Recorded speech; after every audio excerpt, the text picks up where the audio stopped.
Hello there, and welcome back to the quiet edge of the universe.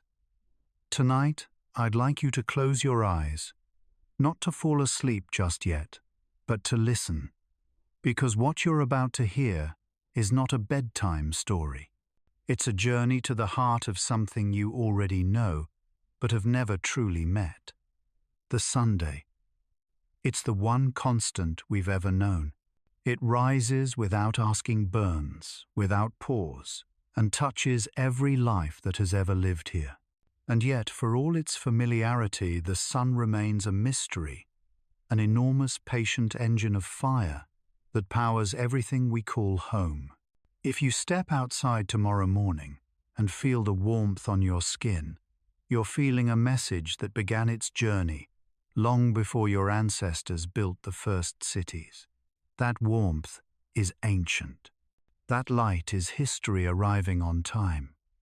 You see, every second, the sun releases more energy than humanity has ever used in its entire existence.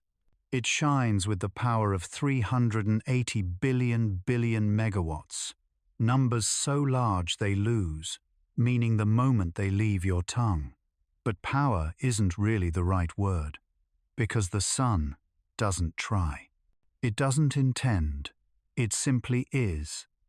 It burns because that's what it means to exist as a star.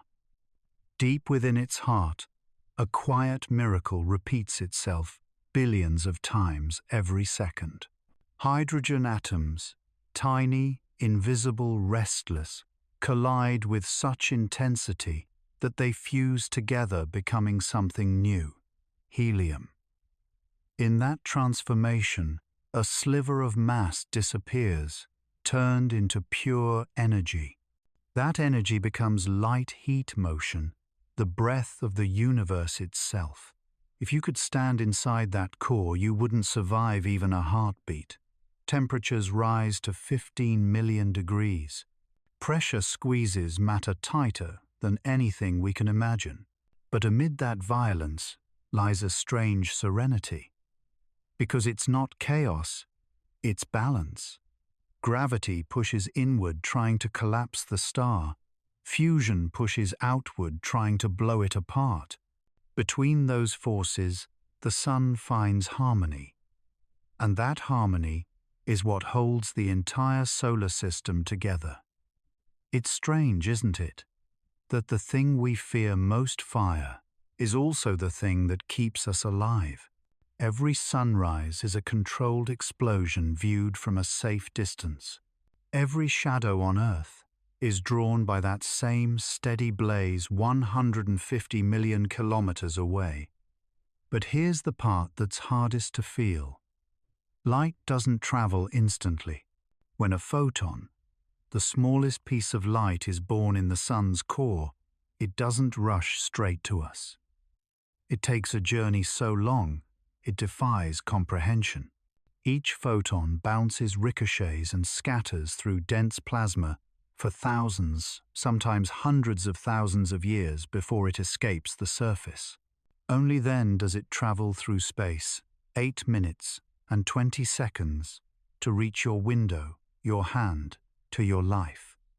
So when sunlight touches your face, you are feeling energy that began its escape before humanity even existed. You're feeling something older than memory, older than time, as we measure it. That thought alone can make your chest tighten, can't it? Because it means the sun is not just a star, it's a time machine. Every ray of light is a messenger carrying ancient information across the void. The color of the morning sky, the warmth on your pillow, the glint on the surface of a river, all of it is history glowing softly against your world. If you could shrink the sun down to the size of a lantern, it would still hold the same rhythm, the same perfect balance between creation and collapse. If you could hold it in your hands, you'd feel the hum of fusion, the heartbeat of energy that doesn't know how to stop. It's not rage, it's not even fire. It's persistence, and that's the quiet secret of the sun. It's not burning fuel, it's transforming it. Every atom of hydrogen that vanishes becomes something new. And with each transformation, light is born. That light doesn't ask who it will touch or where it will go. It simply moves outward, equal, silent, impartial. It lands on oceans and deserts, on forests and faces. It feeds the smallest leaf and the tallest mountain peak. It becomes the rhythm of days and the measure of years. In that sense, the sun is not just a celestial body. It's the author of time. Without it, there would be no seasons, no shadows, no cycles of sleep or growth. Our heartbeat, our breath, our very sense of waking and resting, all of it dances to the rhythm of a star we will never touch. Think about that. The photons that began in fusion's chaos end up inside your body, stored in the sugars of fruit, in the warmth of your blood, in the thought that crosses your mind. You are quite literally made of sunlight. Every breath, every step, every word you speak is powered by ancient starlight, filtered through oceans and trees. That's the hidden connection between you and the sun, not distance, but intimacy. It's not up there, and we're down here. We are part of its story, the slow unfolding of its light across matter. It gives, we transform, and the cycle continues. The sun doesn't know you exist. It doesn't rise for your sake. It simply shines. And yet without that indifference, there would be no life to notice its beauty.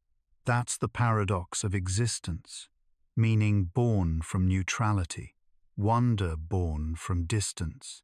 So tonight, as you listen, try to imagine the space between yourself and that star. 93 million miles of emptiness, so much distance, and yet so much connection. Through that space travels the one thing that links everything together: light. It leaves the sun without thought, travels the void without rest, and finds its way into your world, into your skin, into your cells. And somehow through that endless motion, it becomes warmth, color, comfort. Somewhere in that transformation lies the definition of life itself, the ability to take chaos and turn it into calm, to take distance and turn it into meaning. The sun doesn't dream, but you do. It doesn't wonder, but you can. And maybe that's the most miraculous thing of all, that something so vast, so unfeeling, could give rise to creatures capable of awe. So as you breathe slowly now, let that warmth settle into you. Let it remind you that you are not separate from the light. You are what happens when sunlight learns to see itself. If you could stand far enough away to see both the sun and the earth in one view, you'd see something breathtakingly simple, a bright star, and a small blue world circling it in silence. It looks peaceful from a distance, doesn't it? A quiet orbit, a predictable rhythm. But hidden in that simplicity is a masterpiece of balance. A dance so precise that a single step out of line would unravel everything we know. The earth doesn't merely move around the Sunday. It falls around it endlessly. Gravity pulls it inward. Momentum carries it forward. Together, those two forces create a perfect loop, a fall that never ends a motion, that never touches the ground. That's what orbit really is, falling forever and missing every time. It sounds poetic, but it's pure physics. If the Earth slowed down even slightly, it would spiral inward, swallowed by the sun's gravity.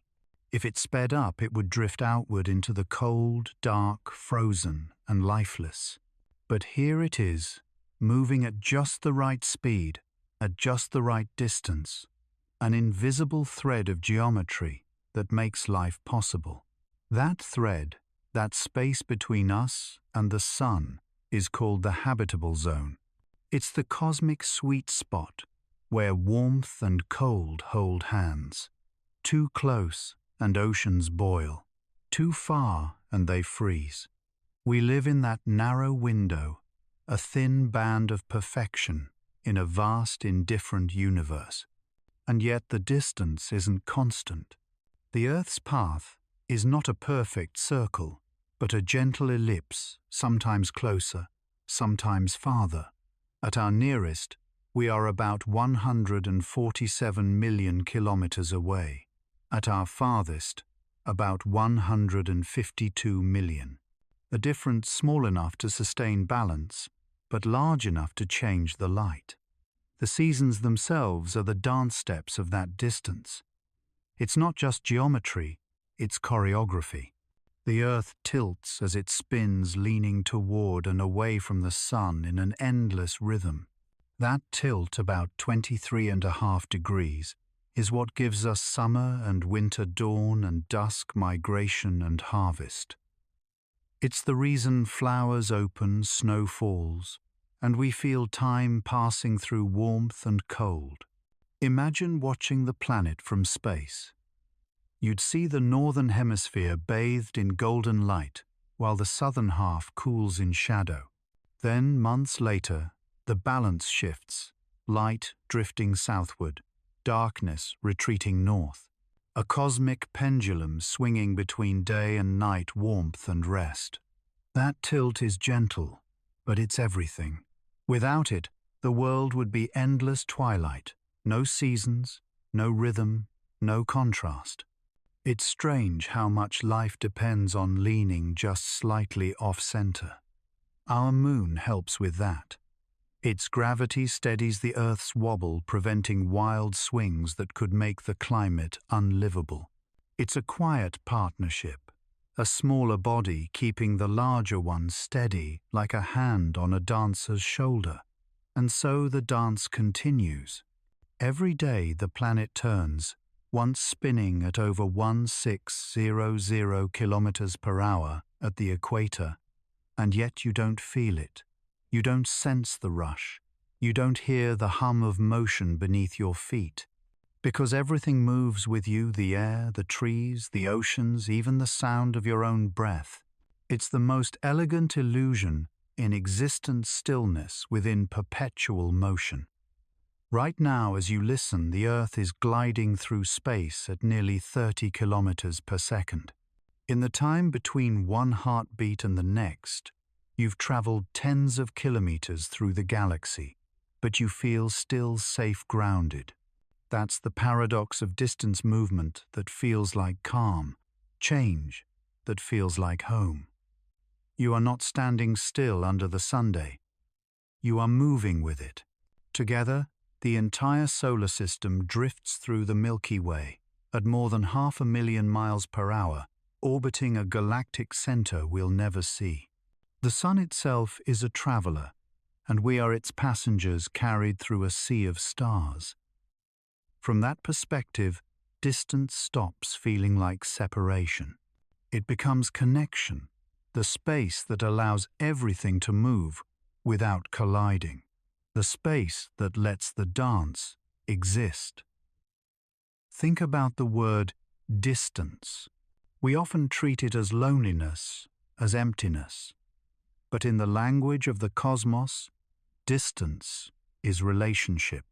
It's not the absence of connection. It is the connection, the delicate space between things that keeps them in harmony. If the Earth were any closer, the music would end in flame. If any farther, it would fade into silence. Balance lives in the in-between. Life lives in the in-between. And maybe that's true for us too. Between closeness and solitude. Between noise and quiet. Between being and becoming. We live in the middle, always dancing between extremes. Always finding equilibrium.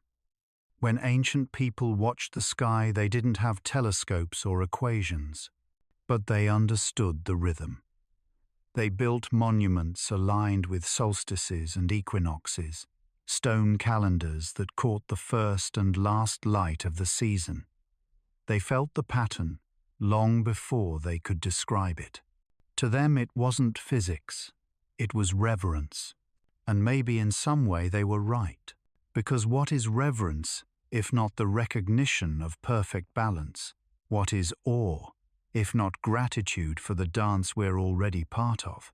Every sunrise you've ever seen is proof that the geometry still holds. Every sunset is a reminder that it could end but hasn't. The earth still spins, the distance still holds, the music continues. The dance of distance is not a static thing. It breathes. It stretches and contracts. The moon pulls on the oceans, the tides rise and fall, and the air shifts in response. Everything is in motion, even when it looks still. When you breathe in, you're syncing with that rhythm. Your chest rises and falls, like the tides, like the earth, tilting gently in orbit. You are a microcosm of motion, a small echo of the same balance that holds the planets in place. So as you lie here listening, remember, you are not apart from the dance. You are a step within it. Your pulse, your breath, your stillness, they all belong to the same choreography that keeps worlds turning. Somewhere out beyond the quiet hum of your room, the sun is burning. The earth is turning. And the distance between them hums with invisible tension, not as a void, but as a thread that holds everything, oceans, clouds, dreams, in perfect balance. It's not just the dance of distance, it's the dance of being. If you hold your hand up to the sunlight, it feels weightless, doesn't it? Warm, gentle, almost soft. But that's an illusion, because light has weight. Not in the way a stone or a planet does, but in the way a memory does. Subtle, invisible, yet impossible to escape. Every second billions of photons touch you, push you, and pass through you.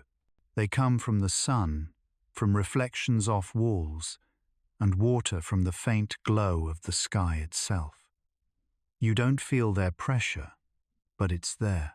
If you could stand in the full blaze of sunlight, in the vacuum of space, that pressure would push you gently backward, one tiny nudge, for every endless second.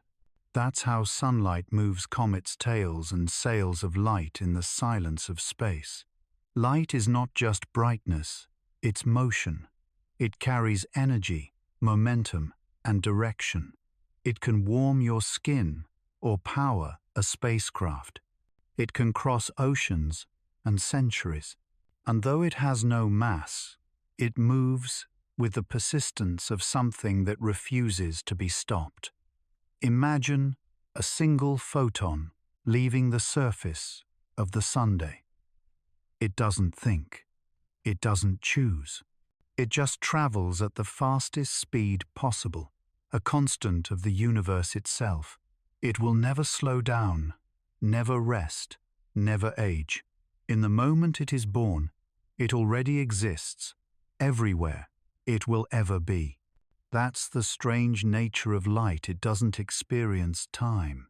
From its perspective, its journey from the sun to your face doesn't take 8 minutes. It happens all at once. The photon is born, travels, and ends in a single instant of its own existence. To light, there is no distance. There is no waiting, only arrival. And yet, for us, those 8 minutes mean everything. They are the difference between warmth and frost, between day and endless night. That tiny delay, that fragile bridge of time, is where all life unfolds. Because between emission and arrival, between the sun's heart and your skin, there is space for life to happen. That's the paradox of light. It weighs nothing, but it bears everything. It carries the weight of time, the burden of creation, the memory of stars, It tells us where we come from and what we're made of. It's the messenger of all stories the universe has ever told. Every color you see is a fraction of light's memory, different wavelengths, different histories. Red long and lazy, carrying the warmth of distance. Blue, quick and sharp, carrying the breath of immediacy. All of them travel together, weaving what we call color, which is really just the language of energy translated by your eyes. Your sight is sunlight, remembered. When light touches the retina, it changes shape. It becomes electricity, then thought, then image. In that moment, light stops being a traveler and becomes a memory. It becomes you. The brain doesn't see the world directly.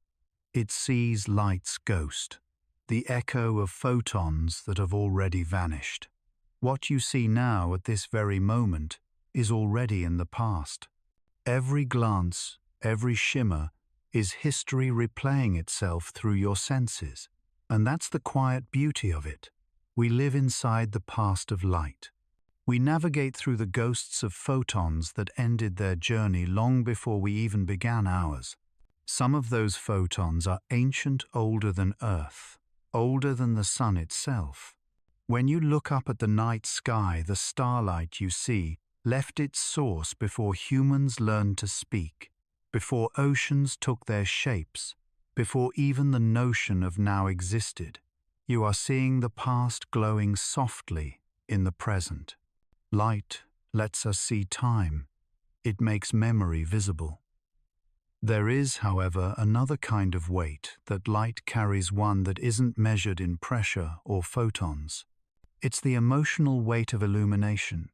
Light reveals. It shows us beauty, but also truth. It doesn't discriminate between what we want to see and what we'd rather hide. It simply shows. Think of sunrise. The world changes not because the light grows stronger, but because shadows begin to fade. Every new day is a quiet reckoning between what is revealed and what remains hidden. Light invites honesty. It carries responsibility. That's why even in language we speak of enlightenment. To be illuminated is not just to be bright, it's to see clearly, to understand, to bear the weight of knowing. Knowledge is light, but it's heavy too. It changes you. It demands you to look. So when you feel sunlight, remember you're feeling both creation and consequence. The sun burns so that you may see, may live, may think. Each photon that touches you is a sacrifice, a fragment of the sun's body turned into existence. If that sounds poetic, it's because it is. The sun loses about 4 million tons of mass every second as light and energy. That loss is what sustains everything we love. Stars give themselves away so that life can exist. That's the physics of compassion written in thermonuclear fire. And in a strange way, we do the same. We burn our time, our thoughts, our energy, and give it away as light of kindness, of creation, of connection. We radiate too. We might not shine with photons, but with moments, with words, with warmth. You are, after all, a small sun in your own right. You generate warmth in the people you love. You reflect light in the way you speak, the way you forgive, the way you dream. You turn pain into energy, confusion into clarity, darkness into direction. And though your body weighs much less than a star your light carries, the same truth to exist is to give, to glow, to diminish in the act of illumination. That's the real weight of light. Not the force it exerts, but the meaning it bears. Every beam, every spark, every gentle glow is an act of generosity. The universe shines not because it must, but because it can. So tonight, as you breathe and drift towards sleep, imagine that you too are glowing. Not brightly, not loudly, just enough. Enough to be seen, enough to warm, enough to matter. And when you wake and sunlight spills across your face again, remember this. You're feeling the story of sacrifice and persistence. The story of a star that gave part of itself so that you could open your eyes. Light may be weightless in numbers, but in meaning it's the heaviest thing there is. You don't notice when light leaves a room. You only notice when darkness arrives. That's the quiet magic of shadows. They are not the absence of light, but the memory of it. Every shadow begins with illumination. It's the story light leaves behind when something stands in its way. A shape drawn, not by what is there, but by what cannot pass through. Every object, every person, every tree that ever met the sun has cast one. In a way, shadows are proof that light has touched us. If you step outside under a late afternoon sky, you'll see your shadow stretch long and soft behind you. It's quiet, loyal, and completely honest. It follows your shape, but never competes with you. It exists because you do. But shadows are more than geometry. They are language. The sun speaks in brightness, but the world answers in shade. Together, they create depth, contrast, meaning. Without one, the other makes no sense. Light tells us where things are. Shadows tell us who they are.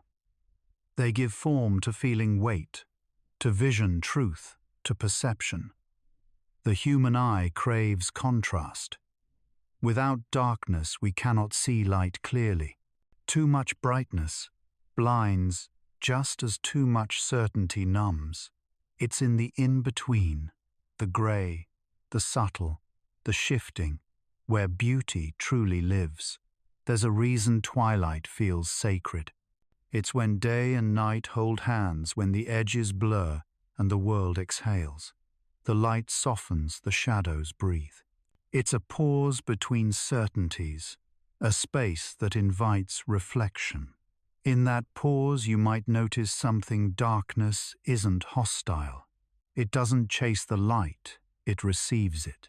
Every night, the earth turns not away from the sun in rejection, but toward the stars in curiosity. Darkness is the other side of light's journey, a place for it to rest.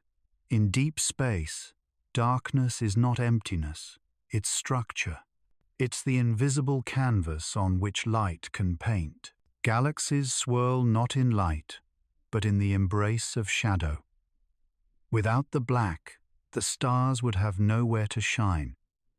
Even the universe itself was born from darkness. Before the first light flickered, there was stillness, a sea of potential waiting for something to ignite. That first spark didn't erase the dark, it gave it meaning. They've been partners ever since. We tend to fear darkness because we confuse it with nothingness, but in truth it's fullness. It's the womb of all beginnings, the pause between thoughts, the silence that allows music to exist. Think of your own mind. Every idea begins in darkness, a space before words, before awareness, before form. From that void, meaning emerges. You breathe it into being just as the universe breathed light into existence. Even your dreams live there. The moment you close your eyes, the world goes dark, not to vanish, but to reorganize itself into story. Your sleeping mind paints with shadows using memory as light. That's the quiet genius of the night. It doesn't erase the day, it remembers it differently. When you look up at the stars, you're not staring into blackness, you're looking through time. The light you see has traveled for millions of years, but between every beam lies the memory of the places it never reached. That's where the shadows live, not as absence, but as evidence of distance. There's a tenderness in that thought, isn't there? that every bit of darkness you see is holding the light that has not yet arrived. On Earth, shadows have their own rhythm. Morning shadows are long and cold, afternoon shadows sharp and alive, evening shadows soft and forgiving. They age with the day. They remind us that time moves, that light is a visitor, not a constant. When you stand before a setting sun, watch your shadow melt into the horizon. That's not disappearance, it's reunion. Your shadow returns to the light that made it, just as everything does eventually. In this way, shadows are not our opposite, but our reflection. They are our quiet twin, the one who listens when we shine too brightly, who absorbs what we cannot hold. They are the patient archive of our presence. Wherever you've stood, wherever you've walked, somewhere, once your shadow was written into the ground. It was a note in light's handwriting, a soft reminder that you existed between brightness and night. And maybe that's all any of us, are brief intersections of illumination and obscurity, moments of clarity, wrapped in gentle confusion. We don't have to choose between light and dark. We belong to both. Because the truth is, light remembers the world in color, but darkness remembers it in silence. One shows us what's visible, the other keeps what's sacred. So tonight, when the room dims and your own shadow disappears into the wall, you don't think of it as vanishing. Think of it as resting. Think of it as remembering. In the end, all light becomes shadow, and all shadows eventually become light again. That is the memory of shadows, not an ending, but a continuation. Listen closely. There's a rhythm underneath everything you know. You can't see it, but you can feel it in the way the trees move, in the way clouds drift, in the way your chest rises and falls without asking. The world is breathing. It's not just air moving in and out of lungs. It's oceans, shifting forests, exhaling mountains, sighing in slow motion. Every gust of wind, every ripple on the surface of a lake is the Earth's way of remembering that it's alive. When you breathe in, you're not pulling in emptiness. You're drawing in history molecules that once circled inside leaves, that once filled the lungs of ancient animals, that once drifted through volcanic ash or the frozen edge of space. Each breath is a reunion with everything that has ever lived. The air around you isn't still. It's a river made of invisible movement, carrying dust, pollen, salt scent, and memory. It moves from deserts to oceans, from the breath of whales to the sighs of cities. You are inside that current right now, floating, inhaling, exchanging pieces of yourself with the entire planet. In that sense, breathing isn't survival, it's participation. It's the simplest way to say, I am here and I belong. Close your eyes, breathe in. Somewhere, sunlight is striking a leaf. That leaf exhales oxygen, tiny green whispers of energy. Moments later, that same molecule might enter your lungs, cross into your blood, and join your heartbeat. You are literally sharing breath with forests, trading life with trees. That exchange is so quiet, so constant, that we forget how sacred it is. Every inhale is a gift, every exhale a return. The rhythm of existence isn't about taking or keeping, it's about circulation. What leaves you comes back as something new. Even the wind knows this. It never owns its path. It drifts, it carries, it gives. It moves seeds across continents, shapes dunes into waves, sculpts clouds into stories. It is movement without possession. If you've ever stood on a high mountain and felt the wind strike your skin, you've felt time itself touching you. That air could have come from a faraway ocean, from a storm born years ago, from the breath of someone you'll never meet. The world is constantly exhaling into itself, and somehow you are inside that single, endless breath. Even silence breathes. The pause between heartbeats, the stillness before dawn, the quiet between words, all of it is the universe inhaling. The first breath of life isn't just an infant's cry. It's the echo of creation itself, the universe expanding from nothing into something space, filling with the first particles of light and sound. The cosmos has been breathing ever since, in tides and orbits, in pulses and storms. Every inhale order, every exhale entropy, balance like lungs of infinity. The air that surrounds you right now weighs tons, but it doesn't crush you. It holds you gently like water around a swimmer. You were born to move inside it, to be part of its rhythm. The atmosphere isn't above you or beneath you, it's within you. You are an open system, a doorway through which the world passes freely. When you breathe deeply, you are reminding your body of something ancient, that you are not separate from the planet that made you. You are the earth inhaling itself. So much of life is just remembering that. We spend our days in noise and light, in urgency and thought. But beneath all that, there's always the quiet rhythm, inhale, exhale, light, shadow, day, night. Everything follows that same beat. Stars collapse and expand. Waves rise and fall. Lungs fill and release. Even love breathes. When someone you care for holds your hand, their pulse aligns with yours. Two rhythms briefly become one. That's not poetry. That's physics made tender. That's life recognizing itself. If you could zoom out far enough to see all of Earth breathing at once, the clouds forming the rain, falling the wind, circling the forests, exhaling oxygen as we exhale carbon dioxide, you would see a single vast organism, a planet inhaling and exhaling through every living thing.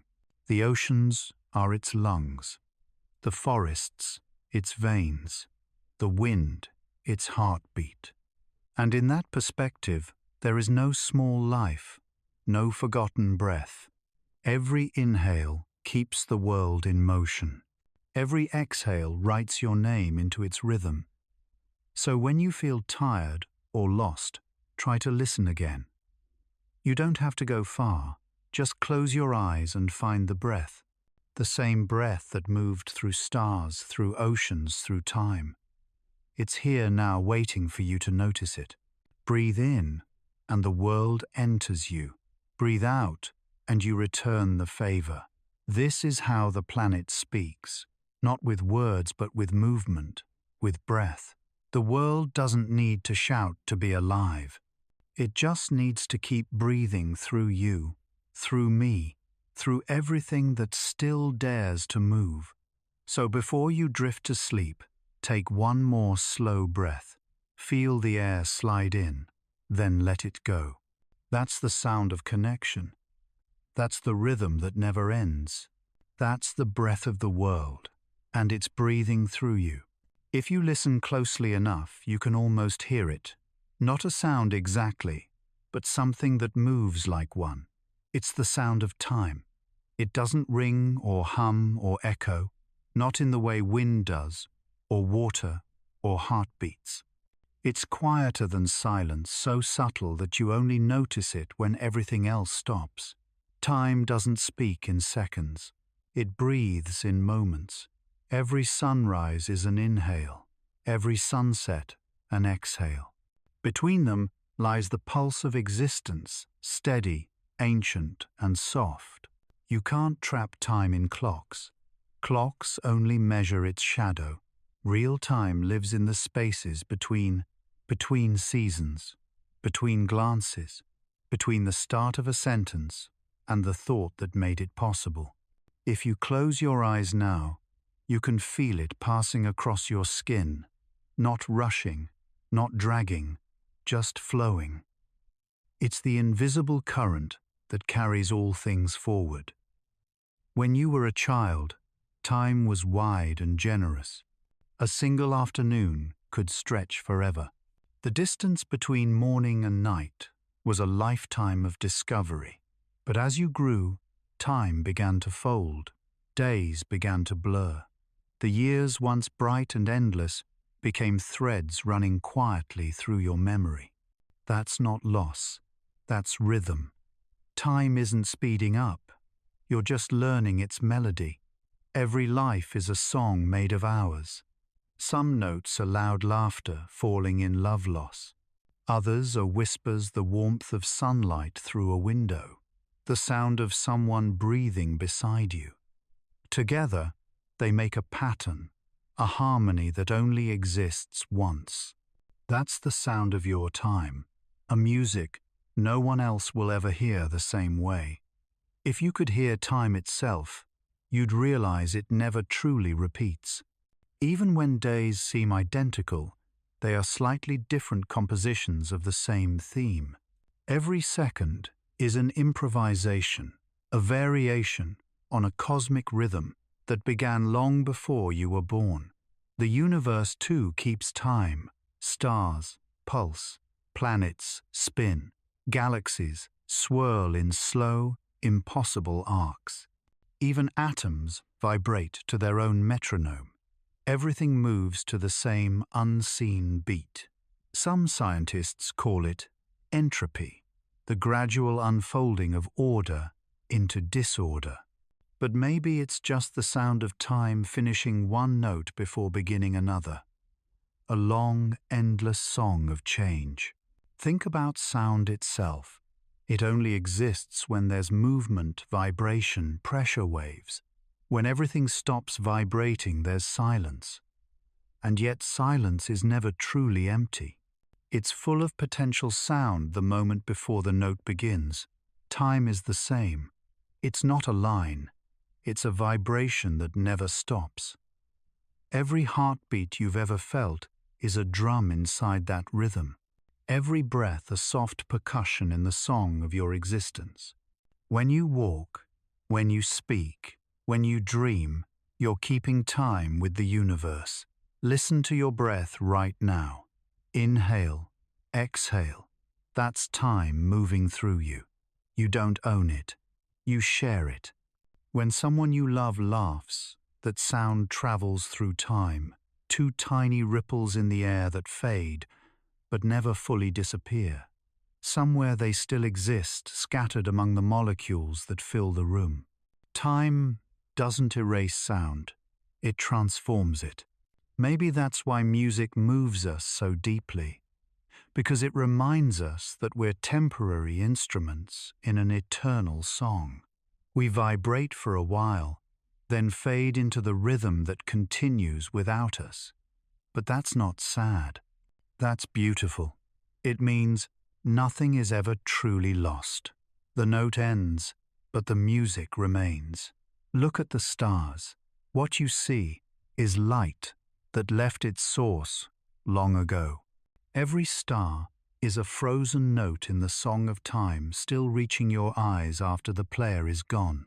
You are listening to the past every time you look up. The future too is already humming. It's just not audible yet. It's waiting for you to step into its measure. Time is not an arrow, nor a river. It's a symphony, and you are a part of its melody. Not the beginning or the end, but the sound in between.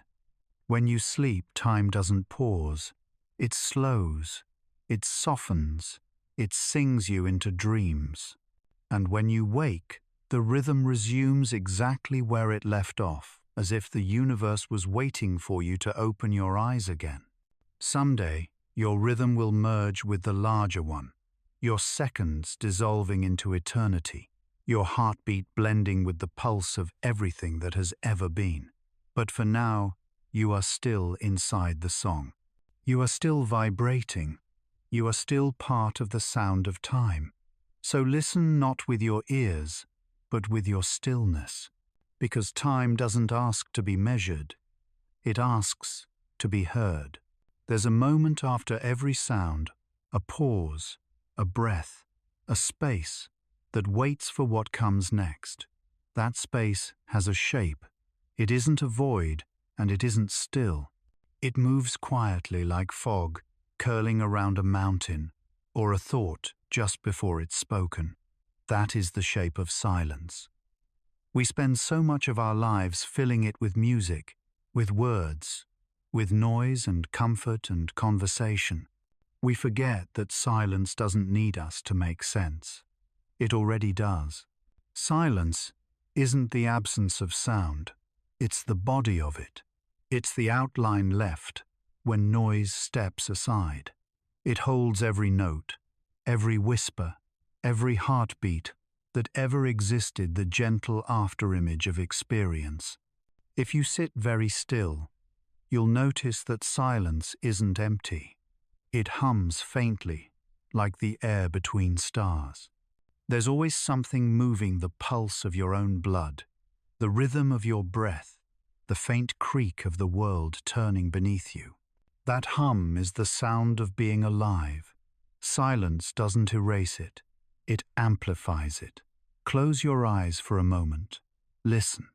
You might think you hear nothing, but what you're really hearing is everything spread out, softened, woven into quiet. Silence is where sound returns to rest. It's the place all music goes to sleep. Without it, there would be no melody, no rhythm, no way to tell one note from another. Every symphony depends on its pauses. Even the universe does. Astronomers once thought space was empty. Now they know it hums a low, ancient vibration called the cosmic background. Even in its silence, the universe sings. Maybe that's what silence really is, a kind of kindness. A space that allows things to exist without demanding they be loud. When you stand beside the ocean and the wind stops, there's a stillness that fills the air, not nothing, but everything listening at once. That's the shape of silence, an invisible hand holding the world steady. There are many kinds of silence. The silence of peace, the silence of waiting, the silence of loss. The silence that lingers after someone says goodbye. Each one has its own temperature, its own color, its own gravity. Some silences are heavy thick, with words that never found their way out. Others are light, the comfortable quiet between two people who no longer need to speak to understand. But all silences share one truth: they shape the way we listen. In a world that never stops speaking, silence is rebellion. It's the act of noticing, of allowing things to be unfinished, of saying, "This is enough." When you choose to be silent, you are not disappearing. You are expanding, making space for something larger to arrive. Ancient temples were built to echo silence. Their stone halls, vast and resonant, turned even the faintest whisper into a prayer. Maybe that's what prayer always was, a way to speak softly enough that the silence could answer. If sound is motion, then silence is presence. It doesn't move, it is. It's what sound is made against, like light against shadow, like stars against the dark. Try to picture it. If silence had a form, what would it look like? Maybe a ripple in glass. Maybe the air right before rain. Maybe the space between two hands that almost touch. Silence has a weight, but not the kind that burdens. It's the weight of attention, of awareness, of being exactly where you are without needing to change it. In silence, you don't have to perform. You don't have to understand. You only have to exist. And that's why it's so difficult, because to sit in silence is to meet yourself without disguise. It's to hear your own thoughts echo back with nothing to hide behind. That's where the truth lives, not in words, but in the stillness beneath them. Silence teaches in a language older than sound. It says, everything you seek is already here. It says, you don't have to chase meaning. Just listen. Just breathe. Somewhere far beyond the noise of cities and machines, there's a quiet so vast that even stars sound small. That's where everything begins, and where everything returns.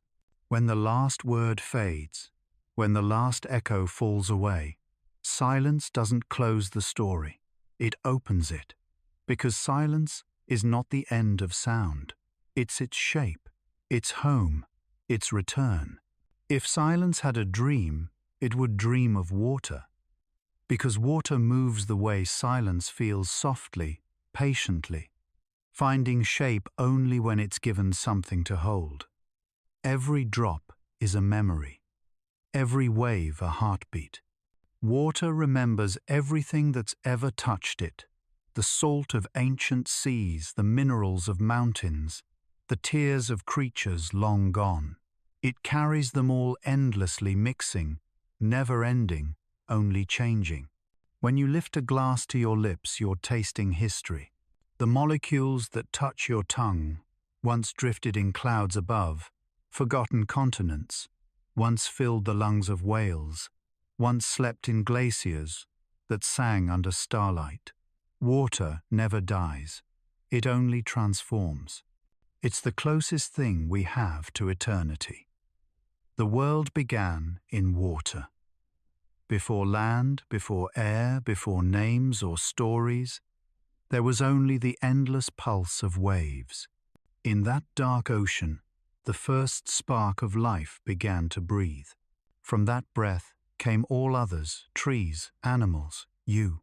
So when you breathe now, part of you is still ocean. Your blood, your tears, your cells, each one is a tide, remembering where it came from. Water moves, like thought. It flows toward what it loves. It never resists the path. It becomes it. It wears down stone not through force, but through persistence. That's the wisdom of water. It doesn't fight time. It learns its rhythm. If you watch a river long enough, you'll notice it never looks the same twice. Light changes, current shifts, leaves drift by like fragments of forgotten words. But underneath, there's a pattern, a steady whisper that says, keep moving. Maybe that's what dreaming really is, the mind, remembering how to flow. At night when the body rests, the spirit becomes liquid. It slips between thoughts, reflects what it cannot say, and drifts into places where memory and imagination meet. Dreams are made of water. They reflect without judgment. They shape themselves to whatever holds them, a fear, a wish, a moment we couldn't finish while awake.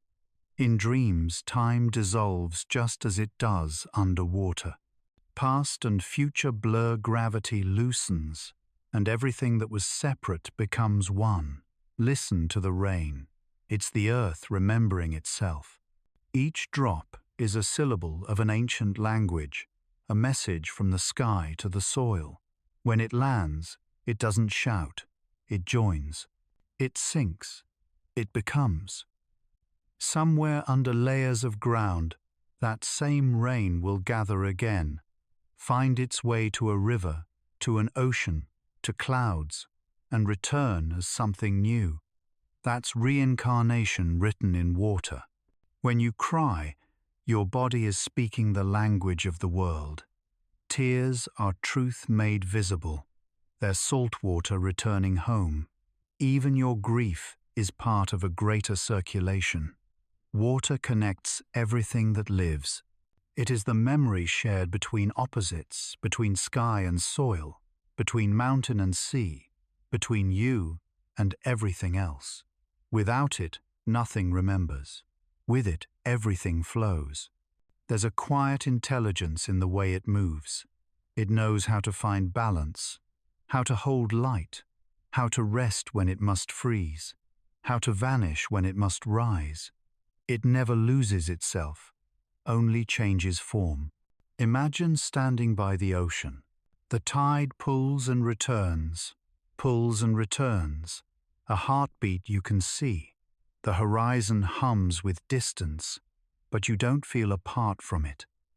You feel included, as if the sea recognizes you. And maybe it does, because the same hydrogen that burns in stars is in the water inside your veins. You are quite literally starlight turned liquid.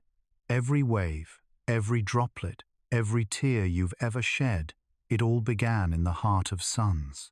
So when you touch water, you're touching the oldest dream. There is the universe imagining motion. Water teaches without words.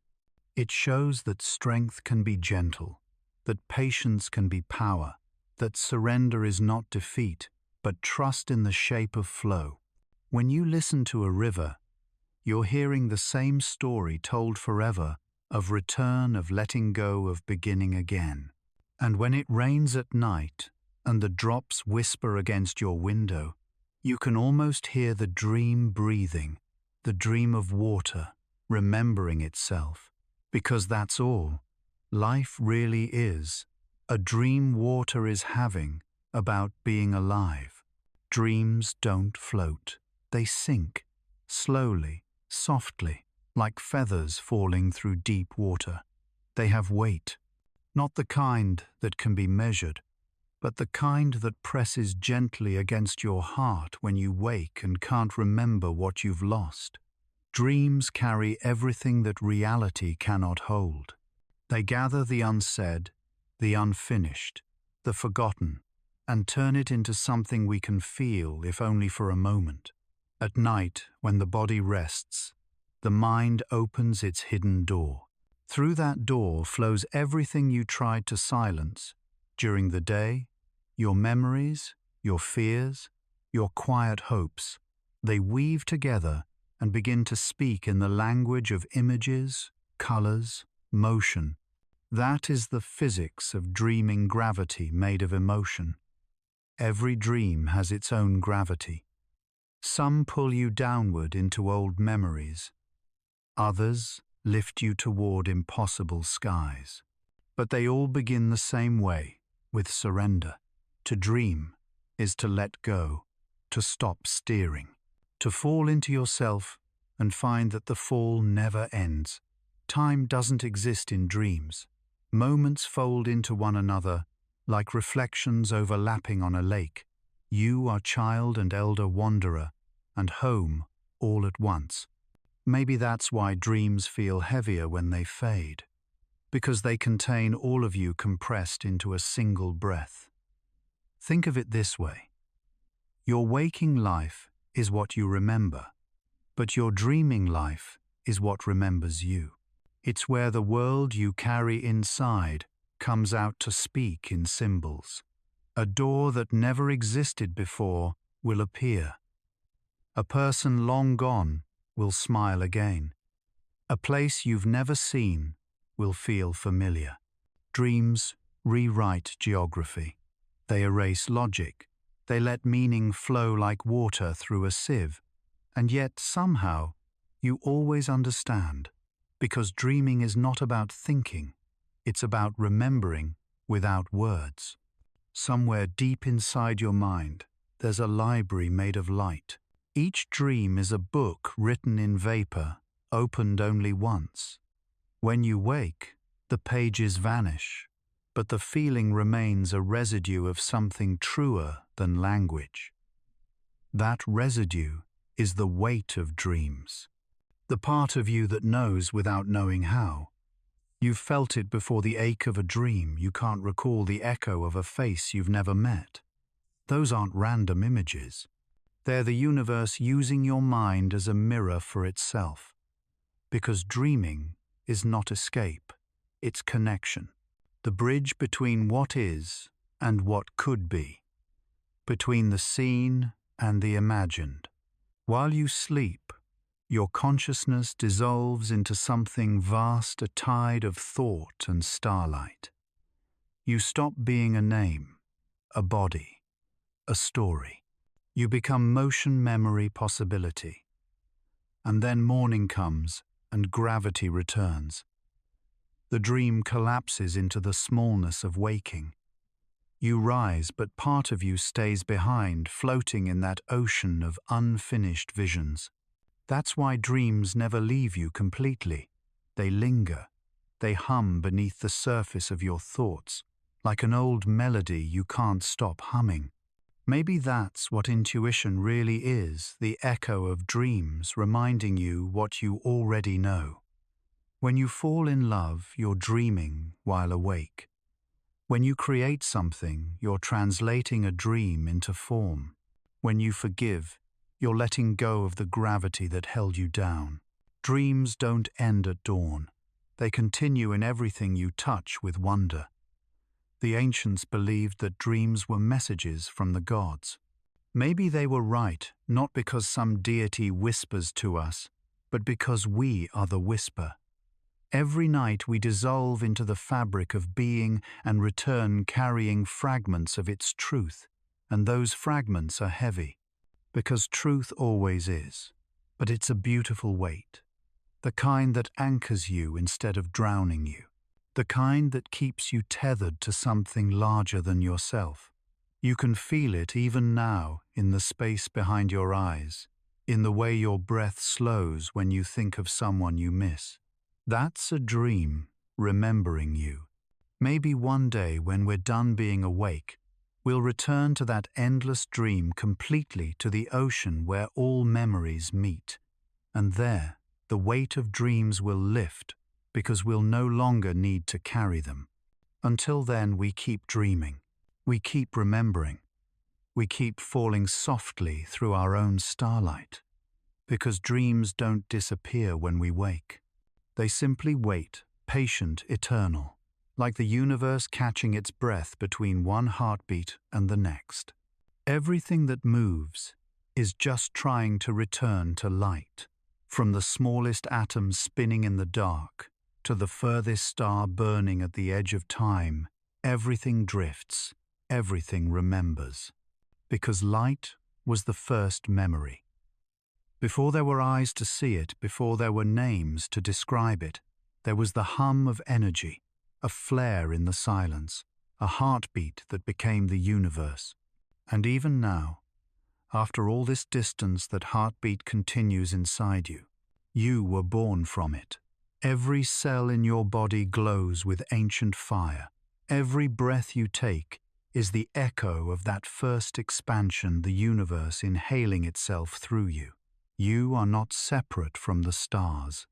You are the part of them that learned how to dream.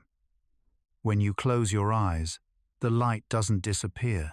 It folds inward, traveling behind your thoughts, waiting for you to remember. Because that's what light does, it waits. It travels at the speed of patience, crossing billions of years, just to reach a single gaze, a single moment of recognition.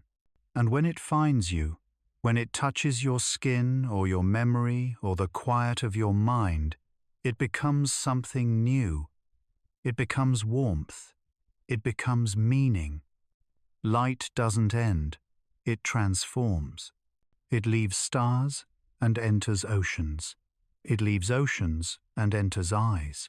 It leaves eyes and becomes thought. Even in your darkest nights, there are particles of it moving through you, faint but unbroken, tiny messengers from the beginning of time, still whispering you are not lost.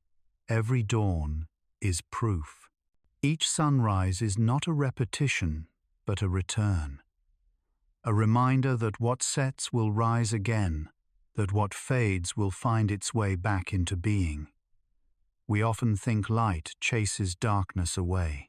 But maybe they are lovers forever trading places. Maybe darkness is not the absence of light, but the cradle that holds it, the silence that allows it to shine. Without night, the stars would have nowhere to exist. Without shadow, the flame would have no contrast. Light does not destroy darkness, it completes it. So too will you. You will fade, you will return, and you will shine again, not as the same being, but as the pattern of energy that has never stopped moving. The universe is circular, not linear. Everything that goes returns. Everything that ends begins. You are part of that circle, and so is your sorrow, your joy, your every breath. When you look at the sun, you're looking at your oldest ancestor. When you close your eyes, you're meeting its reflection inside yourself. One day, you will give your light back. Your atoms will scatter into soil and air, and stars, your warmth will become someone else's morning, your silence, another being's calm. And that won't be loss. It will be continuation, because the light never belongs to us. We are only its brief form, its gesture through time, its experiment in consciousness. The light learns through us. It feels through our laughter. It remembers through our love. It transforms through our pain. You have never been outside of it. You have always been its language.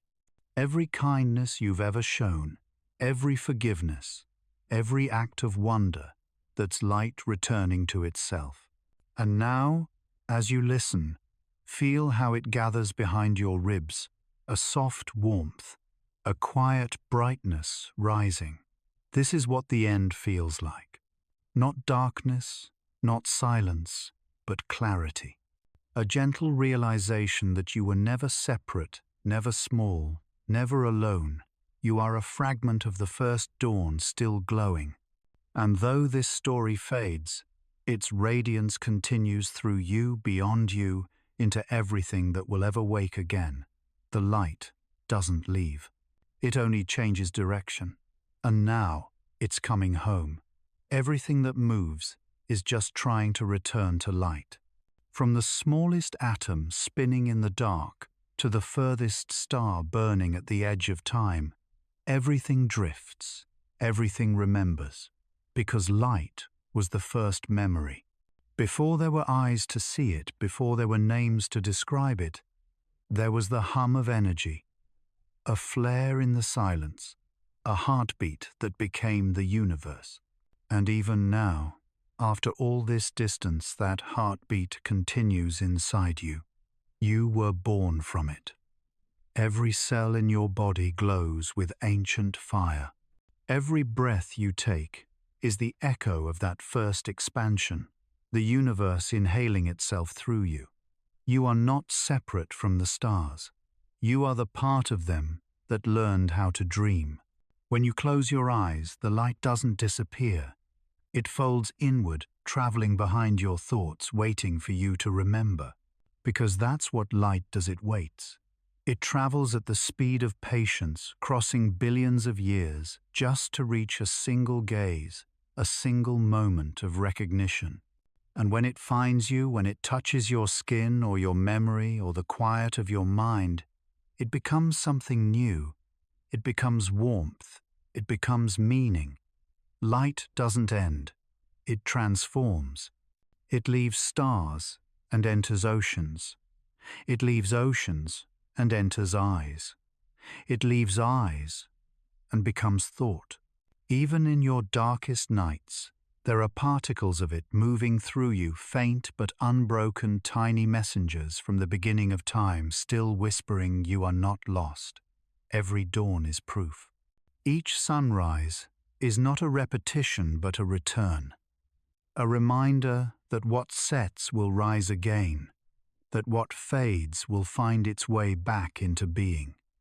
We often think light chases darkness away, but maybe they are lovers forever trading places. Maybe darkness is not the absence of light, but the cradle that holds it, the silence that allows it to shine. Without night, the stars would have nowhere to exist. Without shadow, the flame would have no contrast. Light does not destroy darkness. It completes it. so too will you. You will fade, you will return, and you will shine again, not as the same being but as the pattern of energy that has never stopped moving. The universe is circular, not linear. Everything that goes returns. Everything that ends begins. You are part of that circle, and so is your sorrow, your joy, your every breath. When you look at the sun, you're looking at your oldest ancestor. When you close your eyes, you're meeting its reflection inside yourself. One day, you will give your light back. Your atoms will scatter into soil and air and stars. Your warmth will become someone else's morning. Your silence, another being's calm. And that won't be loss. It will be continuation. Because the light never belongs to us. We are only its brief form, its gesture through time, its experiment in consciousness. The light learns through us. It feels through our laughter, it remembers. Through our love, it transforms through our pain. You have never been outside of it. You have always been its language. Every kindness you've ever shown, every forgiveness, every act of wonder that's light returning to itself. And now as you listen, feel how it gathers behind your ribs, a soft warmth, a quiet brightness rising. This is what the end feels like. Not darkness, not silence, but clarity. A gentle realization that you were never separate, never small, never alone. You are a fragment of the first dawn, still glowing. And though this story fades, its radiance continues through you, beyond you, into everything that will ever wake again. The light doesn't leave. It only changes direction, and now it's coming home. Before there was form, there was light. And when the light slowed, when it cooled, when it folded into itself, it became matter. That was the first memory. Matter is light, remembering how to stay. It's the echo of energy learning stillness, the solid hymn of something that once only sang. Every stone, every cell, every grain of dust is a slowed-down miracle, a frozen vibration, the past made visible. The chair beneath you, the air you breathe, the skin that holds you, all of it hums with quiet memory. Atoms don't forget. They only rearrange. What once was star becomes leaf. What once was ocean becomes bone. The universe recycles itself endlessly, a cosmic act of remembering. You are not made of things. You are made of stories. Matter tells itself. When you touch a wall, you are touching the remnants of supernovas, the cooled whispers of collisions older than time. Everything solid carries the fingerprints of fire, and yet we call it still. We say this is stone, as if it isn't trembling constantly at a frequency too small for us to see. Matter doesn't stop moving. It only moves slower than light. It is patience incarnate.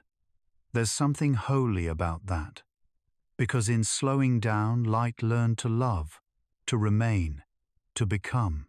It's easy to think of the universe as vast and empty, but look closer. Emptiness is full of memory. The vacuum between stars is stitched with the ghosts of photons that once danced there. Even silence has texture. Even space has weight. We think of matter as separate from us, but it is us. Our bones are the Earth's handwriting. Our breath is the planet's recycled thought. Every inhale a conversation with trees. Every heartbeat a pulse borrowed from the soil. Matter remembers what it means to belong. It holds its shape until it's called to change again, just like us. When you were born, you didn't create new material. You gathered old atoms into a new song. You became the latest verse in a poem the universe has been writing for billions of years. And one day you'll return those atoms back to the silence, and they'll remember you not as a person, but as a pattern, a brief arrangement of warmth and intention. Nothing is ever truly gone. It only forgets its form for a while. If you listen to stone long enough, you might hear the hum beneath it, a low, ancient vibration, like a heartbeat slowed by time. That's the memory of light, still dreaming of the moment it began. Maybe that's what love really is. Recognition between particles that once were one, a remembering, a quiet reunion, the touch of a hand, the warmth of skin, the gaze that lingers. They are all matter finding itself again. You are not built from separate things. You are built from the same shimmer that holds galaxies together. Your gravity is your memory, the part of you that refuses to forget where you came from. Sometimes when the world feels heavy, it's not because of sorrow, it's because you are carrying eternity in your body. Every atom in you has already lived 1,000 lives. Every heartbeat vibrates with ancient starlight. You are light slowed to love. You are matter remembering. And maybe when the universe ends, if endings even exist, it won't vanish. It will just pause. A deep inhale before another beginning. A silence heavy with memory. Because the universe never truly forgets. It only dreams between its forms. And you right now are one of those dreams made real. A luminous fragment of light that decided to stay a little longer. Everything that exists is falling towards something. Planets toward stars, moons toward planets, oceans toward the pull of the moon, and hearts toward each other. That is gravity, not a force of distance, but a memory of connection. The universe never learned how to let go, so it invented gravity to hold itself together. When a star collapses, it does not disappear. It folds inward, drawn by its own remembrance, the pull of everything it once was. That's what love feels like too, the slow, beautiful collapse of distance. Gravity is the softest insistence. It doesn't shout. It doesn't demand. It simply waits, pulling gently, endlessly, until what belongs together finds its way back. Every orbit is a promise. Every falling apple, every tide, every spinning moon, a whisper from the cosmos that says, you were never separate. If you could hear gravity, it would sound like a heartbeat, slow, patient, eternal. The heart inside your chest beats because the universe does. It is the same rhythm, just slowed into flesh. You are gravity wearing skin. Every touch, every gaze is the physics of longing made visible. When you reach for someone, it isn't just emotion. It's the geometry of the cosmos bodies, curving toward their shared center. Even loneliness is part of gravity. It's the ache of space remembering its own desire to connect. It's the silence between two orbits before they finally align. And when they do, when distance collapses, the universe breathes easier. A tiny portion of chaos finds balance. A small harmony returns to the whole. Love and gravity share the same secret. They both pull without taking. They both move without moving. They both teach the art of surrender. You can't see gravity, but you can feel it. You can't hold love, but it holds you. In truth, they are the same thing. The universe falls in love with itself endlessly, and we are the proof. Our bodies are constellations, woven together by invisible threads. Every hug is the earth pulling you closer. Every goodbye is the universe learning patience again. You don't rise in the morning. The planet lifts you. You don't walk alone. You move through an invisible embrace that never stops surrounding you. Maybe that's what compassion is: gravity of the soul, the quiet force that pulls us toward understanding. Even the smallest acts, a glance, a hand resting on another, a shared silence, they bend the fabric of reality just enough to bring two worlds closer. In that bending, something sacred happens. Two centers meet, two stories overlap, and the universe becomes, for a moment, less alone. There's a tenderness in this, pull, a cosmic ache that never fully heals because connection always carries the risk of distance. But gravity doesn't see that as pain. It sees it as purpose. It reminds us to love is to move, to be moved, to be drawn again and again toward what calls your name. Sometimes that calling hurts. Sometimes it feels like falling. But falling is not failing, it's returning. Every descent is a homecoming in disguise. The apple falls because the earth remembers it. The tide rises because the moon is whispering. And your heart beats because something somewhere is calling it back. You are held even when you forget it. You are pulled even when you resist it. You are loved even when you don't feel it. The heart of gravity is not in the sky. It's in you. It's the weight you carry when you care too deeply. It's the warmth that rises when someone simply stays. It's the ache that proves you're still connected.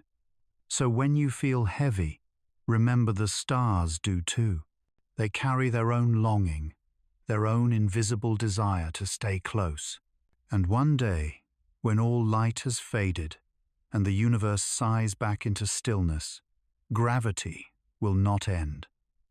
It will simply rest, holding everything it ever loved together in one quiet, endless embrace. Sleep is the oldest language. Long before words, before sound and reason, and the weight of thought, there was only this, the slow surrender of everything into quiet. To sleep is to speak with the world in silence. Each night, the body writes a letter to the universe in breaths.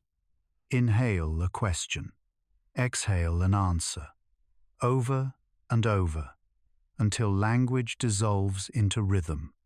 The mind thinks it is resting, but it's only translating. Dreams are how consciousness remembers how to listen. Sleep is how the soul learns to speak again. There's a grammar to it, a structure without words, a meaning made of pulse and pause. The way your muscles loosen, the way your breath deepens, the way time opens and folds, all of it is syntax. Every creature knows it. Trees speak it through the slow turn of leaves. Oceans whisper it in tides. Even stars hum it in their cooling light. Sleep is not escape, it's communion. When you close your eyes, you're not disappearing. You're returning. You're entering a shared field where every being folds into the same rhythm, the planet's slow heartbeat, the universal inhale. You've felt it before, that gentle falling inward, the way your body drifts just before the dream begins. That's the moment the world catches you.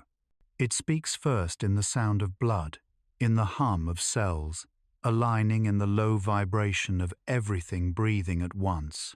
You don't sleep alone. No one ever does. Every night, millions of minds drift into the same ocean, their dreams brushing against one another like waves. We just don't remember the conversation. Because sleep speaks softly. It doesn't use images or sound. It uses weight, the feeling of surrender, the subtle trust that says, "You may stop now. I will hold you." In sleep you are held, by gravity, by memory, by the invisible hands of the universe. Your body knows this language better than your mind ever will. It remembers how to rest, how to release, how to let being take care of itself.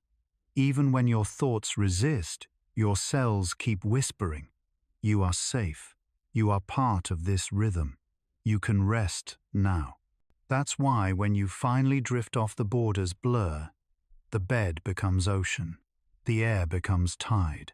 The self becomes everything that breathes. Dreams are just the echo of that conversation, the mind replaying what the body already understood. Sometimes it translates clearly: a memory, a face, a flight. Other times it invents symbols, because words can't hold the feeling. But the message is always the same. You are not separate. You are part of the pulse. The language of sleep has no need for grammar or voice. It's older than light, older than fear, older than thought. It's the mother tongue of existence. Even the earth sleeps. Mountains exhale. Seas dream in tides. Galaxies dim and brighten in cosmic slumber. Everything that lives must return to the stillness that made it. When you sleep, you are not stepping away from life. You are stepping deeper into it, into the hidden hum that sustains all things. You've never stopped speaking it even when awake. Every pause between words, every sigh, every heartbeat, it's all fragments of the same language. Sleep just reminds you of your fluency. When you wake, you don't break the connection. You simply change the dialect. Breathing becomes thought. Light becomes language. Awareness becomes motion. But the core remains the same rhythm, the same song of surrender. So tonight, when your eyes grow heavy, don't fight the fall. Don't chase the dream. Let it find you. Let the language speak through you, because sleep is not silence. It's a conversation between the seen and the unseen, between the light and what remembers it, between your body and the universe that built it. And when you drift away, know this: you are not ending the day.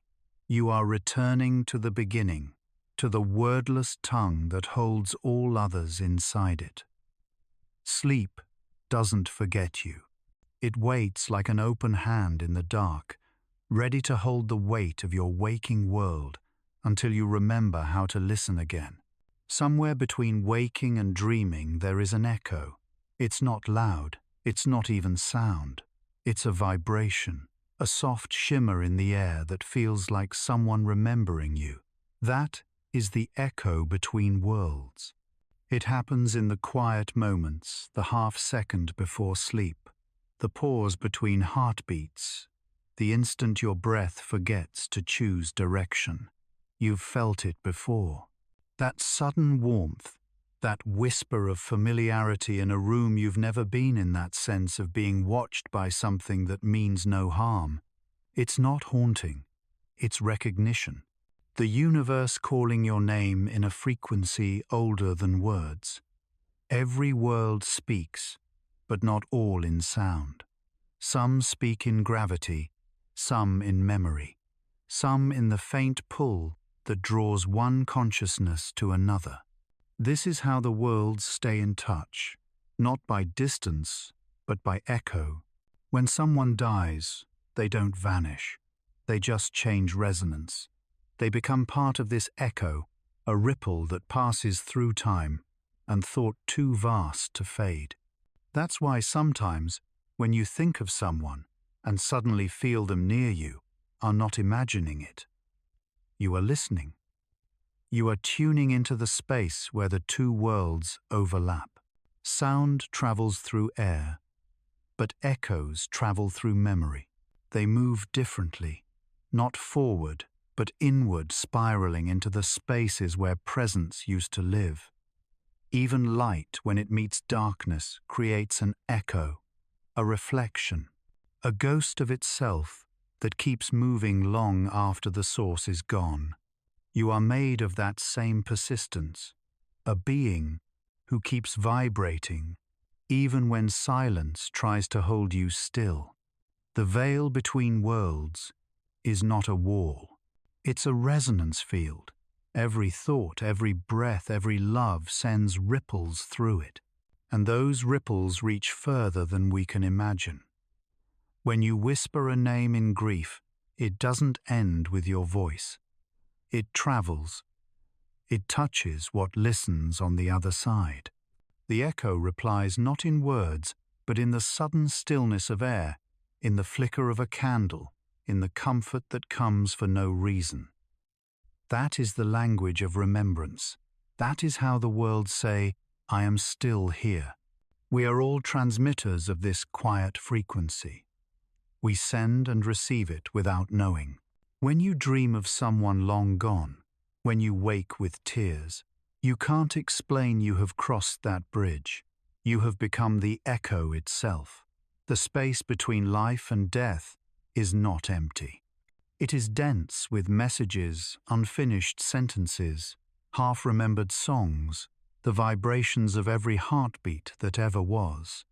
Sometimes the echo becomes visible, a shadow where no one stands, a fragrance with no source, a melody that hums in your chest when you're alone.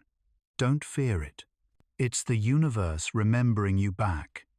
Because the echo works both ways. What you remember remembers you. What you love loves you still. And when you finally cross over, when the dream becomes deeper than waking, you won't vanish either. You'll join the resonance. You'll become another note in that endless hum that keeps the worlds in conversation. That's eternity. Not endless time, but endless connection. An infinite call and response between being and beyond. Listen closely. Even now the air is full of replies. They're not ghosts. They're memories learning how to sing. Every heartbeat is a transmitter, every sigh a signal, every tear a translation. We are always speaking across the veil, even when we forget the words. The echo between worlds never ends. It changes, tone shifts, color adapts to whoever is listening, and when the last sound fades from one world, it becomes the first sound in another. So if you ever feel alone, remember, someone somewhere is hearing your silence as music, because the universe doesn't lose voices. It only changes the way they travel. Words. US English. There is a blueprint hidden in every breath. You can't see it. You can only feel it, a gentle rhythm rising and falling, the oldest design in the universe. Before there were stars, before there were names or form, there was movement. A single inhale of space, and then an exhale that became creation. The cosmos was born breathing. Every expansion, every collapse, every tide and heartbeat is just that same motion, repeating itself forever, drawing in, forever releasing. Breath is the first architecture, a pattern that everything else imitates. You breathe without asking how, but your body knows. Your lungs are cathedrals of memory, their arches expanding with invisible light. Each inhale builds a universe. Each exhale lets it go. You are the architect and the structure, the designer and the design. When you breathe, you participate in the same geometry that moves galaxies. The same balance that keeps planets in orbit exists between your ribs. Inhale, gravity gathering. Exhale, release into stillness. In between creation, suspended, a universe held in pause. That is where life happens. Not in the extremes, but in the spaces between. Every breath is a bridge connecting the inner and outer worlds. It teaches the art of balance, to receive without grasping, to give without losing. Air is not yours. It never was. It passes through you, the way wind passes through trees. You shape it for a moment, and then let it go. That's what all existence is doing, inhaling and exhaling itself. Even mountains breathe. Their lungs are forests, their exhalations, the mist that rises at dawn. Oceans breathe in tides, earth in seasons, stars in cycles of burning and rest. Every system of being shares this rhythm. Breath is the architecture of connection, and yet we often forget to notice it. We rush past the very thing that keeps us alive, chasing the noise of thoughts while the quiet design unfolds inside us patiently, perfectly. But if you stop, just stop, you can feel how intricate it all is. Inhale the world entering you. Exhale you entering the world. The boundaries dissolve there. There's no inside or outside, no self or other, only motion shared. Your breath doesn't end in your lungs. It continues rippling outward into trees, into wind, into someone else's inhale. What you release becomes nourishment. What you receive has already passed through countless lives. You are part of a vast exchange, a cycle without beginning or end. That's what immortality really is, not living forever, but participating endlessly. Breath doesn't cling, it moves. It knows how to leave gracefully, how to return without asking. It's the most honest thing we do. Every inhale is trust, every exhale is surrender, and yet between them lies stillness, a small moment of perfection, when nothing is being taken or given, and existence simply rests. That pause is sacred. It's the doorway between worlds, the place where time holds its breath too. When you meditate, you're not learning to breathe. You're remembering that you already know how. You're tracing the lines of the oldest architecture. There is the invisible symmetry between life and emptiness. Some say God is the breath within breath. Others say the universe is breathing through us. Both are true. Both are the same. When a child takes its first breath, the world expands a little. When someone exhales for the last time, the world contracts, but only for a moment. The air moves on, finding new lungs, new lives to build within. Nothing is lost, only shared differently.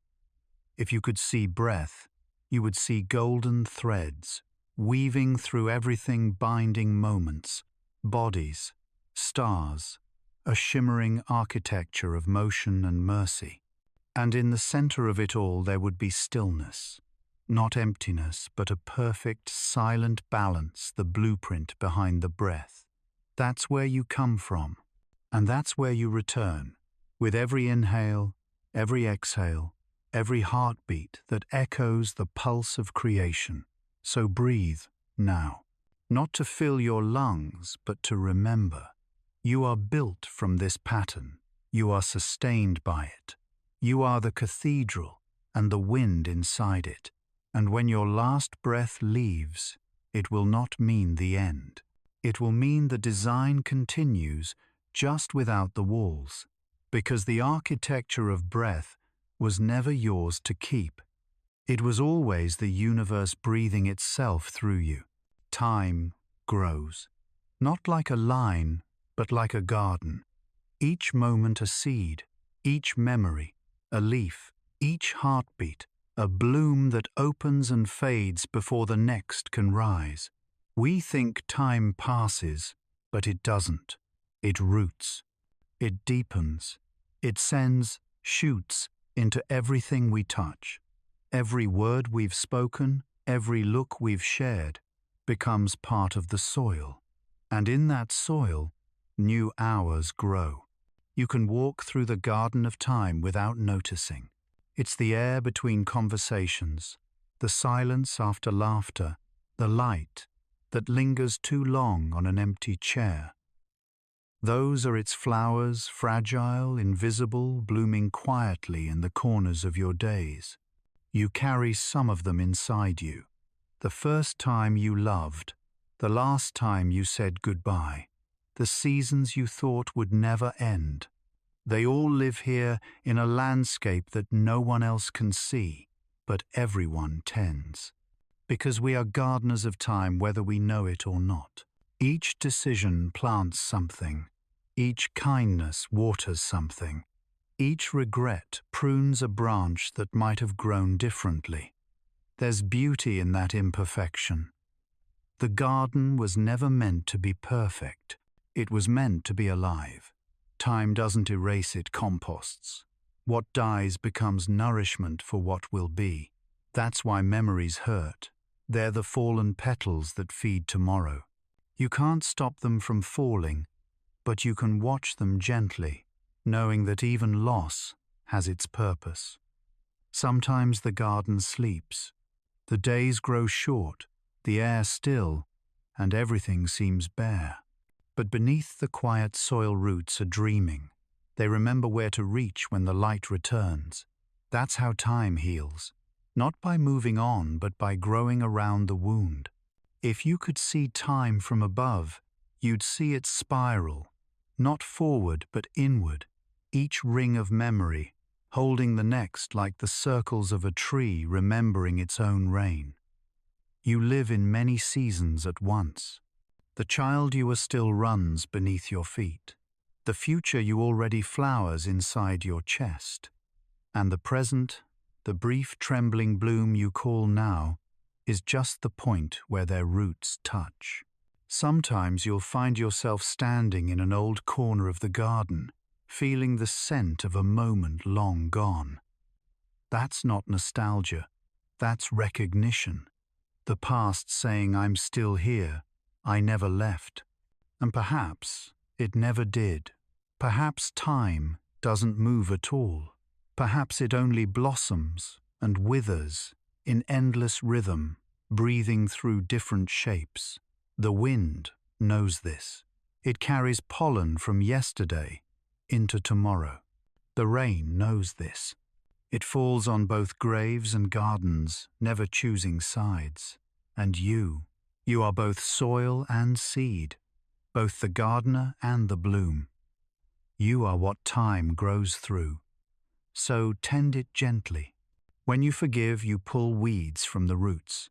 When you remember with kindness, you let old blossoms return to color.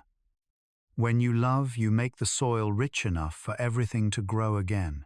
Because time is not running out, it's unfolding. It's flowering toward its own infinity. Even endings are just new clearings, spaces made for sunlight to find its way back in. One day when your own season ends, you will return to this garden not as a visitor, but as the earth itself. And everything you ever tended will rise through you as fragrance, as color, as the quiet hum of renewal. That's eternity. Not forever, but the endless returning of growth. And when someone walks here years after you've gone, they will feel you in the shade, in the scent, in the gentle warmth of air that remembers. Because time doesn't forget its gardeners. It carries their hands in every branch. It carries their breath in every bloom. And in this garden nothing is ever truly lost. It simply changes season and begins again. I remember everything. There is a mirror that remembers. It hangs nowhere and everywhere, a surface of silence so pure that it reflects even what has no shape. When light was born, it needed something to see itself. So the mirror appeared. It does not belong to glass or metal. It exists in every eye, in every drop of water in the calm of night when thought finally stops. The mirror remembers everything that ever looked into it. It holds the image of stars that died before they could fade. It carries the reflection of hands that once trembled in love of faces that laughed only once and never again. It remembers you too, not the you that changes, not the shifting forms or passing moods, but the you that watches the stillness behind the eyes. Every time you look into a mirror, you are not seeing yourself. You are meeting the memory of light, returning to its source. That's why your reflection feels both familiar and distant. It's you, but also everything that has ever been seen. The mirror keeps no secrets, but it keeps all truths. It doesn't judge what it shows. It doesn't cling to what passes. It simply receives, and in receiving it, remembers. There's holiness in that neutrality, in the act of witnessing without wanting. That is what makes the mirror divine. The universe itself is such a mirror. Every atom, every breath, every dream is a surface where energy looks back at itself. Creation at its core is reflection. When you gaze at a sunset, you think you are seeing the world, but the world is also seeing you. It's remembering itself through your eyes. Because the mirror doesn't only reflect, it connects. What is seen and what sees become one shimmer of awareness, and so memory becomes eternal. Not as storage, but as resonance. Nothing vanishes. It only changes the way it is remembered. That's why echoes exist. Why ghosts of sound and image linger in corners of our perception. They are reflections caught mid-turn light, remembering its last face. Even shadows are proof that the mirror remembers. They are what happens when memory meets matter, when light wants to stay. In dreams, the mirror changes shape. It becomes water, a window, a stranger's eyes. It reminds you that identity is fluid, that to know yourself is to watch the ripples of your own reflection move. And sometimes, the mirror cracks. Not because it breaks, but because it grows, splitting itself to remember more. Every shard still reflects. Each one holds a different version of the same truth.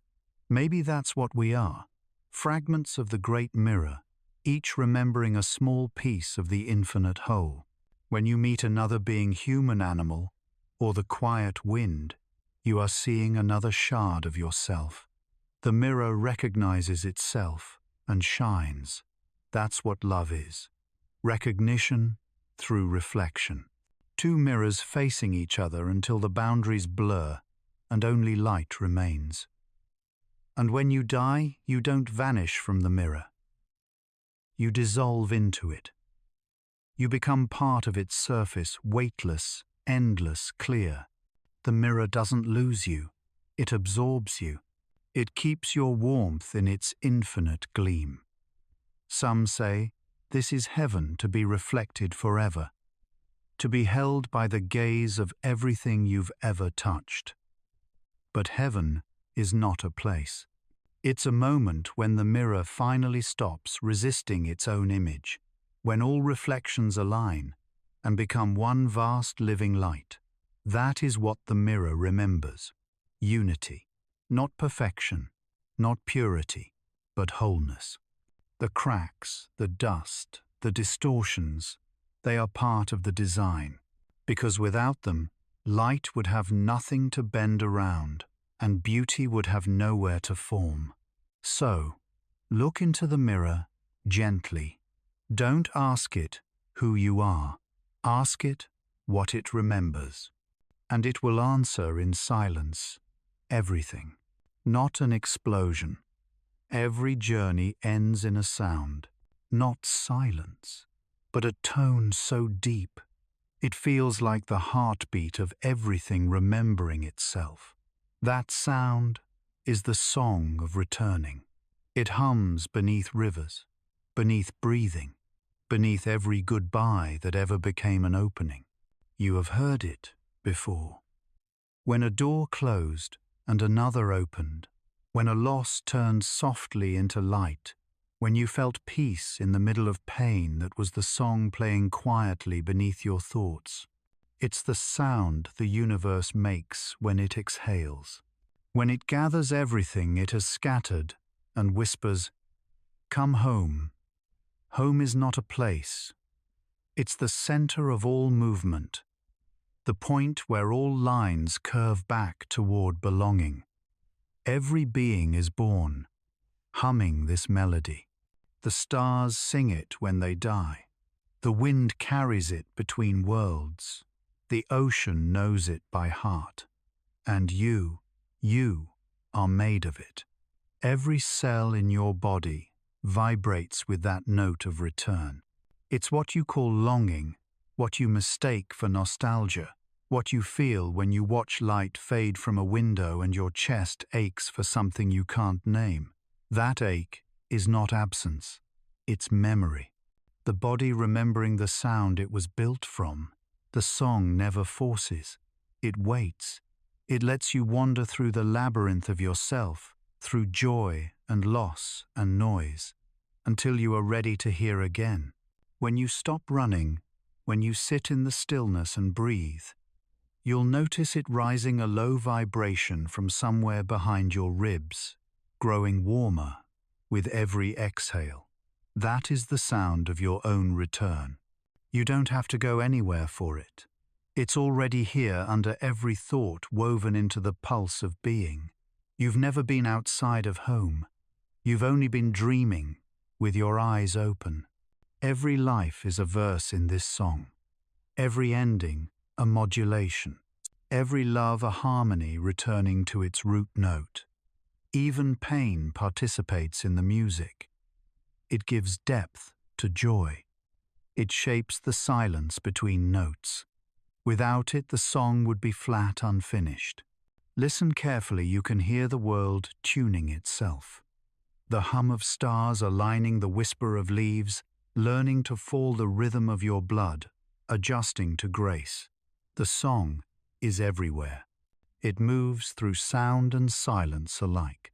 You don't hear it with your ears, you feel it in your being. Sometimes it speaks as gratitude. Sometimes as forgiveness. Sometimes it's just breath, a soft sigh of surrender. To return is not to retreat. It's to remember, to gather the scattered pieces and lay them gently back into the whole. The soul doesn't ascend upward, it unfolds inward. Each life, a petal, each lesson, a color, each moment of love, another tone added to the harmony. And when your final breath leaves, you will not fall into silence. You will dissolve into the music itself. You will become the echo that welcomes others home. That is the great circle, the song that sings itself through us all. Maybe heaven is not a destination, but a sound we finally recognize. The moment all frequencies align and the universe hums with one perfect note, the sound of completion. And yet even then, the song does not end. It changes key. It begins again in another form, another world, another pulse of light. Because nothing that truly belongs can ever be lost. It only returns again and again, each time, more whole, more luminous, more kind.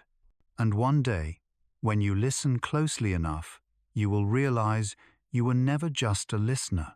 You were always the song. The universe didn't sing you into being. You are the universe singing yourself home. Light travels fast, faster than anything we know. But even light has distance within it. It looks instant, a flash, a revelation, but every beam hides a journey. A trembling passage through dust, through gravity, through time itself. No light reaches its destination unchanged. Between its birth and its arrival are years, centuries, sometimes millennia. Each photon carries the memory of what it passed, through stars, storms, silence. Light remembers. You see the sun not as it is, but as it was 8 minutes ago. You see stars as they were thousands of years ago. Even the light in your room has traveled from distant atoms, each one bearing a story older than your breath. So when you look at light, you are looking through time. You are seeing distance folded into brilliance. And maybe that's what truth really is. Not something bright, but something that has survived its own shadows. For even light must pass through darkness to reveal itself. It's not the absence of shadow that makes it pure. It's the way it carries shadow without being consumed. That is the distance within light. We think of it as perfection, but light isn't flawless. It bends, refracts, scatters, breaks into colors just to be understood. Every rainbow is light, admitting it can't stay whole. To see is to witness that vulnerability. The universe doesn't move in straight lines. Neither does illumination. Even truth travels, crooked, curving around what it cannot yet face, learning patience as it finds its way forward. So does the soul. You too carry light, but it's not constant. It flickers, bends, dims, glows again. There's distance inside you between what you know and what you've yet to understand. That distance is not failure. It's sacred. It's where learning happens, where awareness turns from blindness into vision. Inside every heart, there's a long corridor between light and its reflection. We spend lifetimes walking it, forgetting, remembering, falling into shadow, emerging again. Sometimes we call that growth, sometimes healing, sometimes grace. Light doesn't rush the journey. It takes its time because time is the space that makes its glow visible. Without delay, there is no wonder. Without shadow, no shape. Without distance, no meaning. Every photon that reaches your eyes is proof that something once burned for you long ago in a corner of the universe that may not exist anymore. And yet, its memory still travels, still warms your skin, still calls you to look up. That is devotion. That is endurance. Maybe enlightenment isn't about brightness at all. Maybe it's about depth, about how much darkness light can carry without losing its clarity. Because true light doesn't erase the dark, it converses with it. They move together partners in the architecture of vision. Darkness gives light direction. Light gives darkness meaning. One is the path, the other the pulse. And between them lies the endless distance, not something to overcome, but something to inhabit. For in that distance, we discover empathy. We learn that every being, every soul, is its own small star, traveling through unseen distances within itself. And though we seem far apart, our light intersects. Our distances overlap. Our stories shimmer in each other's glow. You are not just made of light, you are the journey it takes to arrive. The delays, the detours, the dark, they are not obstacles. They are the path itself. Because light doesn't rush to be seen. It travels to understand why it shines. And when it reaches you after all its distance, it does not ask to be worshipped. It only asks to be remembered for what it endured to bring you this moment of sight. So next time you see sunlight on a wall, pause. You are looking at ancient effort. You are witnessing the patience of the cosmos. Every glimmer, every shimmer, every reflection on glass is a story of return. Light always finds its way back, not because it never left, but because distance itself is how it remembers. And in that remembering it teaches you this: you are not behind. You are simply traveling through the distance within your own light. At the edge of everything there is a horizon that breathes. It rises and falls like a chest in sleep, slow, vast, patient. Not the end of the world, but the pause between one becoming and the next. You've seen it before in the faint glow, before dawn in the sigh of the sea when it retreats in the soft dimming of a day that refuses to die completely. The horizon doesn't separate. It connects. It's where everything meets to exchange names, where sky borrows color from the earth, and the earth borrows light from the sky. Even the wind knows the way there. It travels between both sides like a messenger who remembers no borders. If you stand very still, you can feel the breath moving through it, invisible, endless, gentle, the same breath that moves through you. That's the secret. You and the horizon share the same lungs. Every inhale you take draws the world closer. Every exhale sends a part of you across the distance. Life is not about crossing the horizon. It's about learning to move with its rhythm, to rise and fall, to expand and release, without fear of disappearing, because nothing truly vanishes at the edge. It only changes direction. The sun doesn't fall, it turns. The sea doesn't end, it folds back into itself. Even darkness doesn't consume, it rests. The horizon is the world's breath, and you are the echo inside it. Sometimes, when you breathe deeply enough, you can feel that vast inhale pulling through you, as if the universe itself is filling your lungs. It is. You are not breathing air. You are breathing time-light memory. You are exchanging essence with the infinite. And when you exhale, you don't lose it. You give it form. You become the horizon itself, the space where all beginnings and endings meet. That's what creation truly is, the universe exhaling. That's what being alive is, the universe remembering to inhale again. We often think of boundaries as limits, but the horizon shows us they're alive. They move, shimmer, bend, just like breath, just like time. When two lovers part, there is a horizon between them. When a soul leaves a body, another horizon forms. And yet neither is loss, it's transition. The breath changing sides. Even silence breathes.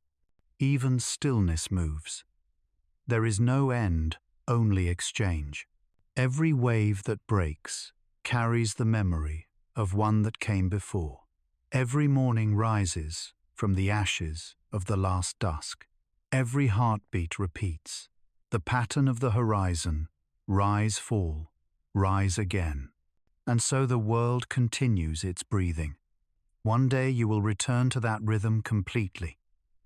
Your breath will slow until it matches the horizon's pulse. You will no longer need lungs or voice to say I am. The world will speak it for you, because you were never separate from it, only folded into form for a while. When you dissolve, you won't fade. You will widen. You will become the distance between all things, the soft space that lets everything breathe. And maybe that's what eternity truly feels like. Not endlessness, but balance. The moment the inhale and exhale are one. The moment the horizon breathes you back into light. Listen, can you hear it? That low, steady hum at the edge of all thought, that's the sound of home. The sound of the world remembering itself through you. You are both the breath and the horizon. The movement and the stillness. The beginning and the return. So breathe now. Not to fill the lungs, but to feel the world moving through you. Breathe as the horizon does, without hurry, without fear, without end. Because the horizon doesn't die when the sun goes down. It only closes its eyes to dream the next dawn. And so do you.